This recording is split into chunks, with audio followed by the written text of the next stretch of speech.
di belakang para ustadznya. Oke bos. Bos, NU, Muhammadiyah dan MUI sepakat tayangan azan boleh diganti running text saat misa akbar. Assalamualaikum warahmatullahi wabarakatuh. Halo teman-teman, ketemu lagi dengan dua Bang Desa ya di channel Mr. Coach. Yuk mari kita ngobrol di channel ini. Yuk mari kita siapkan kopinya yang kental, ngolah pikir dengan sersan, serius tapi santai. Ini merupakan simbol toleransi di mana perbedaan seharusnya kita hadapi dan kita jembatani. Nah, tindakan seperti ini sesungguhnya tidak perlu untuk dilakukan. Karena apa? Tuhan kita beda. Mereka. Oke. Kalau Tuhan kita beda, jelas lah, nggak usah diomongin lah ya Tuhan kita. Yang di sini gimana? Itu sepakat itu berlebihan, Bos? Enggak lah, itu enggak ya. Itu rasa saking senangnya toleransinya itu bos antara gereja sama masjid ini bersandingan itu membentuk suatu toleransi umat beragama. Jadi dia itu menangis karena saking toleransi, karena hanya bentuk toleransi ya bos ya. Itu toleransinya. Oke. Kita juga nggak tahu background dari dia kan, background dari si wanita itu. Kenapa dia menangis? Kita juga nggak tahu backgroundnya gimana.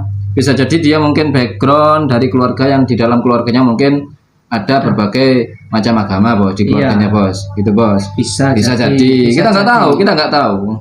Terus kenapa harus wanita itu yang dipilih juga kita nggak tahu backgroundnya. Kita hanya menyikapi waktu dia menangis saat ketemu dengan Paus Fransiskus. Jangan kita nggak tahu. Ya bisa jadi yang katanya ini tadi, karena dia terharu betul. Karena bentuk toleransi yang apa ya? Di Indonesia ini bentuk toleransi ini masih itu bos, masih miris bos, di toleransinya masih kurang. Kemudian di sini ternyata bentuk toleransi itu mulai ada. Mungkin dia memang dari dulu membayangkan bentuk toleransi yang seperti ini gitu loh bos ya. Karena di Istiqlal itu juga kan di sampingnya kan memang ada gereja bos ya. Nah, bukan hanya simbolis tempat ibadah saja yang berdampingan gitu bos, tapi umat pun jika berdampingan mungkin harus rukun. Makanya dalam bentuk menyambut Paus Fransiskus ini, mungkin di dalam hatinya seperti itu ya, kita nggak tahu bos ya. Yang pasti tidak ada larangan. Hari Plus di situ juga tidak menyampaikan larangan hadis Nabi. Iya nggak ada bos. Jika menangis karena terharu karena umat Islam dan umat Kristen bisa berdampingan, duduk bersama, kan itu terhanya gitu. Ya, tidak ada larangannya, hadisnya itu tidak ada mungkin. Nah, iya. Dari Plus nggak nyampaikan bos ya? Nggak ada ini. Ada. Oke, lanjut. Memberikan akses mereka dengan aman, dengan tenang untuk menuju tempat ibadahnya, yaitu kepada katedral. Karena mereka mau datang ke katedral, dan kita sebagai seorang Muslim tidak perlu menyambut mereka dengan cara yang berlebihan. Cukup buat mereka tenang, nyaman, dan tidak terganggu oleh orang Muslim. Tapi kalau orang Muslim malah datang ke sana, ikut-ikutan di sana. Cukup membuat mereka ibadah dengan tenang dan tidak terganggu oleh umat Muslim. Ini poinnya Hari Plus bos ya. Dan tidak terganggu oleh kaum Muslim. Gitu, oke siap. Memeriahkan, bahkan kabarnya teman-teman yang membuat saya semakin miris, azan sampai tidak dikumandangkan katanya, hanya berjalan teks. Apa-apaan itu, ya Allah. Ini kan tadi Anda ngomong, belum 1 menit yang lalu Anda ngomong, cukup kita dengan membiarkan mereka ibadah dengan tenang dan tidak membiarkan, dan ibadah mereka tidak terganggu oleh orang Islam, gitu. Nah, tapi di sini ketika adzan itu diubah waktu itu saja, diubah adanya menjadi running text, ya kan? Jadi suaranya di TV dihilangkan menjadi running text. Tujuannya kan di sini kan biar yang melihat siaran langsung, yang tidak bisa datang ke katedral, itu tidak terganggu oleh adzan. Betul bos. Nah, katanya Anda begitu. Nah iya, harusnya seperti itu. Tapi tidak terganggu. Belum 1 menit dia sudah melanggar omongannya sendiri, ya kan? Kalau di TV suara adzan dihilangkan, kemudian hanya running text, memang tujuannya agar umat Katolik yang tidak bisa datang ke Katedral Jakarta bisa menonton siaran langsung tanpa ada gangguan adzan. Malah protes. Tadi alasannya yang penting tidak orang Islam tidak mengganggu. Giliran dituruti protes, ngamuk-ngamuk. Katanya miris. Bagaimana ini konsepnya Hari Pers ini, Ya Bos? kayak terbalik ini otaknya. Makanya. Terbalik. Tadi ngomong A, sekarang B. Makanya. Besok C itu baca. Nah, itu loh teman-teman ya. Oke. Ah, ya Allah. Kita di sini sebagai warga Indonesia yang beragama Islam terkhusus melihat fenomena ini, kenapa sampai mengagungkan seperti itu, mengagungkan berlebih. Oh. Katanya tadi Anda sudah sepakat. Hari Pers ini sepakat bahwasanya orang Islam harus memuliakan tamu. Ya. Memuliakan tamu. Beda dengan mengagungkan, gitu katanya, Bos. Tapi giliran Kominfo dan Menteri Agama ini memuliakan, dituduh mengagungkan. Loh. Gitu loh. Ya, Dari mana mengagungkannya? Ini kan memuliakan, menghormati tamu. Ya kan? Iya, Bos. Dituduh mengagungkan. Lah iya, dari mana mengagungkan? Anda harusnya tadi harusnya Anda menyampaikan dulu batas-batas memuliakan dan sampai mana batas-batas mengagungkan. Di mana batas-batas memuliakan itu menjadi sebuah pengagungan. Anda harus memang dulu itu. Jadi Anda nggak serampangan ketika orang memuliakan ditutup mengagungkan. Ya kan? Ketika mengagungkan Anda memuliakan. Nah, jadi enak kan di sini Anda bebas menjustis orang lain. Muter balik fakta. Ketika orang memuliakan dituduh mengagungkan. Ketika pihak sendiri mengagungkan, maka dia berkilah kami memuliakan. Lah, kok enak Anda ngomong gini? Nah, seperti itu, Yang Iri, ya.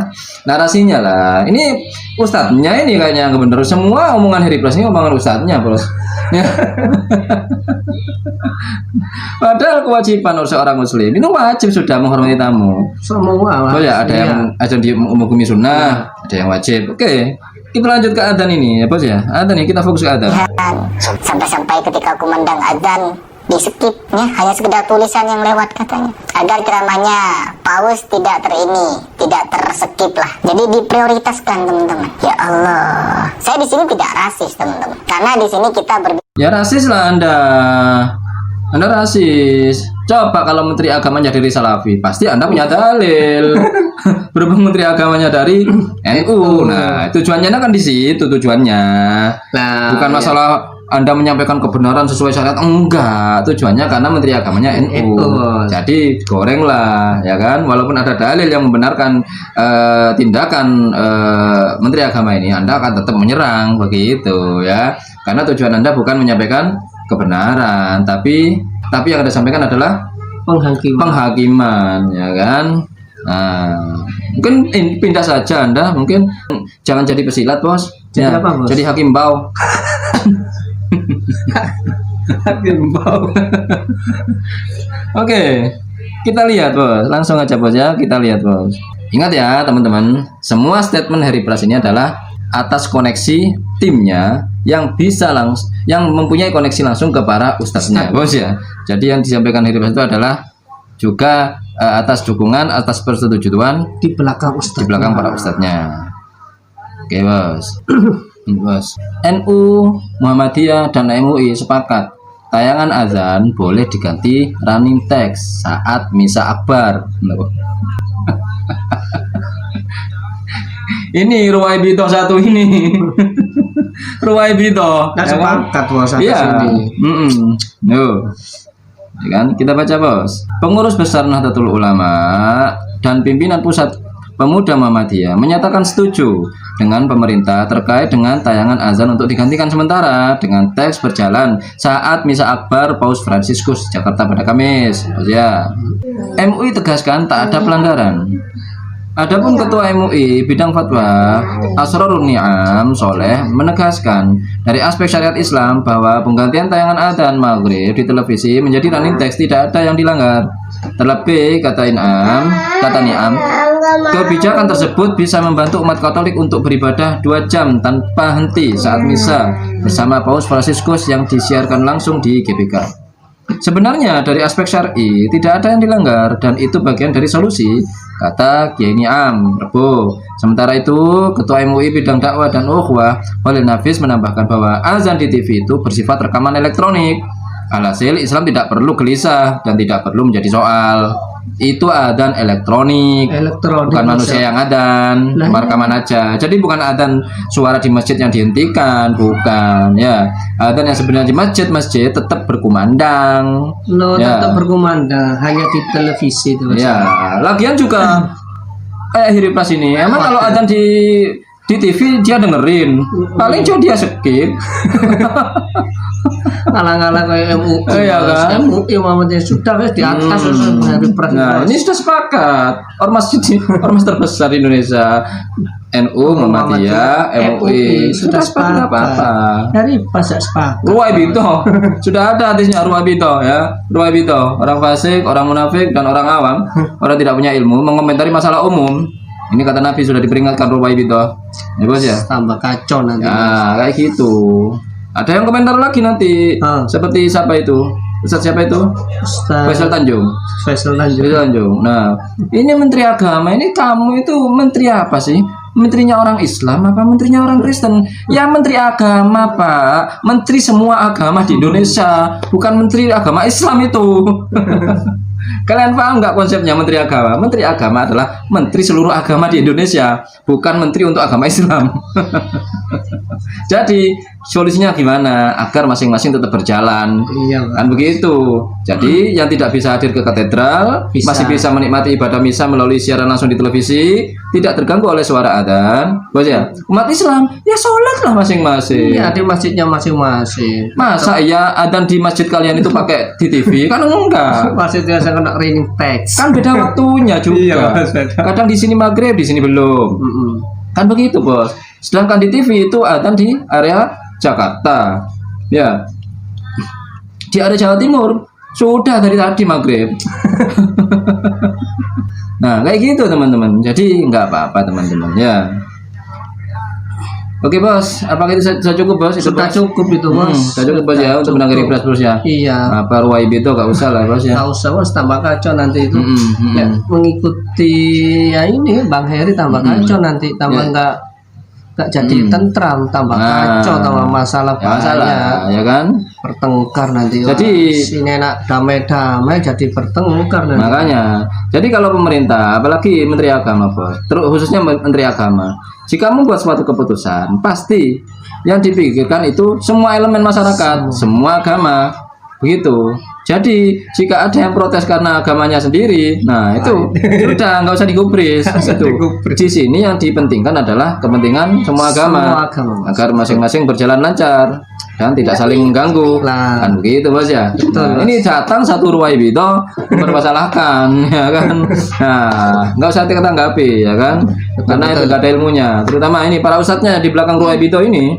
Siapa ustadz-ustadz yang di belakang Ruwaibito ini? Kenapa Anda membiarkan satu Ruwaibito ngomong di depan umum masalah agama lagi yang dia gak ngerti apa-apa? Ya ustadznya nanti bertanggung jawab, timnya nanti yang lebih berat tanggung jawabnya di akhirat nanti bos ya. Timnya Ruwaibito Heri Plus ini dan para ustadznya juga nanti. Kenapa membiarkan orang Islam ini mendengarkan statement-statement yang dari orang yang nggak ngerti ilmu agama, membiarkan berstatement di depan umum. Nah, padahal Nabi sudah mengingatkan bahayanya Ruwaibito. Oke. Oke bos, itu saja bos. Dan itu saja obrolan kali ini, mudah-mudahan bermanfaat, mudah-mudahan mencerahkan, mudah-mudahan pikiran kita menjadi luas berpikir. Yang baik-baik semuanya datang dari Allah, yang jelek-jelek datang dari kami. Mohon maaf. Wa akhirul kalam. Assalamualaikum warahmatullahi wabarakatuh. Waalaikumsalam warahmatullahi wabarakatuh.